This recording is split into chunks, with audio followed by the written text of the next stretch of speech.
Wars happened all over the world. Towns have been occupied. Countries have been occupied. When the war was over, people got back home. Why should we be different? Then one day we got an order to take the jeeps and spread out and to shoot every Arab whom we saw coming back. And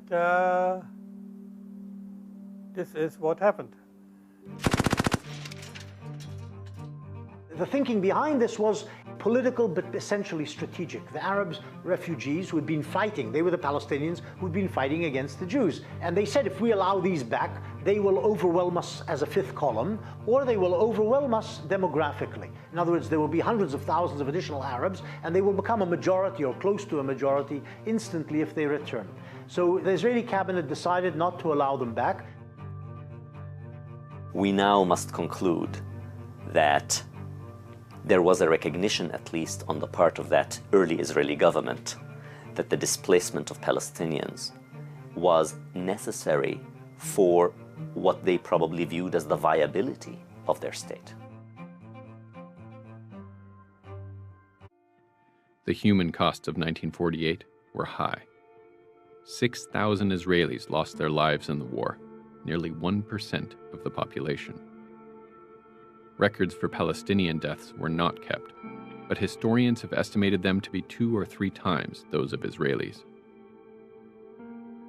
In 1947, there had been between 500 and 700 Arab villages in the area that eventually became Israel.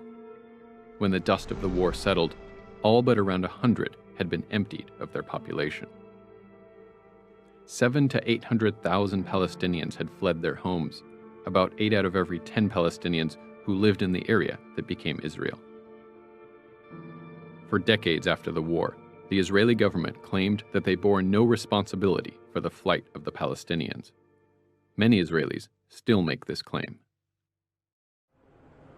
After the villages in Palestine were occupied in 1948 and the urban neighborhoods were taken, the new state of Israel decided to erase the Arab character of these places. And they did 2 major things. One was to plant forest over the debris and ruins of the villages.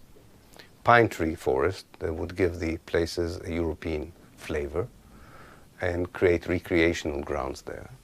And that they hoped would totally obliterate any memory of a village there.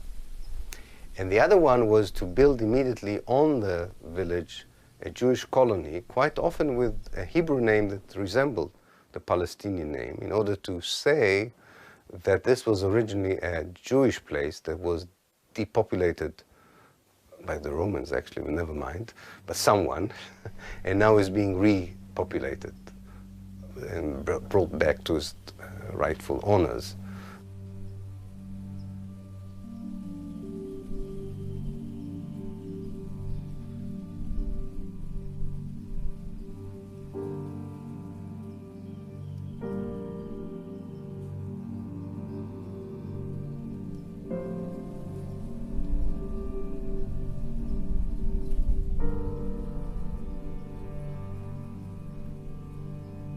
So the story that the Palestinians now make a lot out of the 400 villages that lost their names is a true story.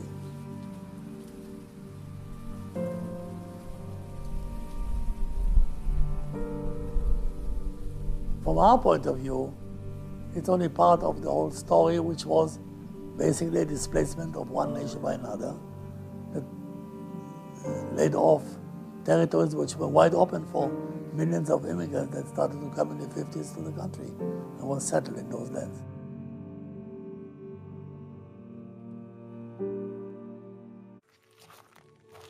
Even now, many Palestinians have not laid eyes on their homes since 1948. But some have managed to find a way back, if only for a few hours. 6 decades after the war ended, Hassan Zubaidi became an American citizen and was allowed to visit his village as a tourist. He found only rubble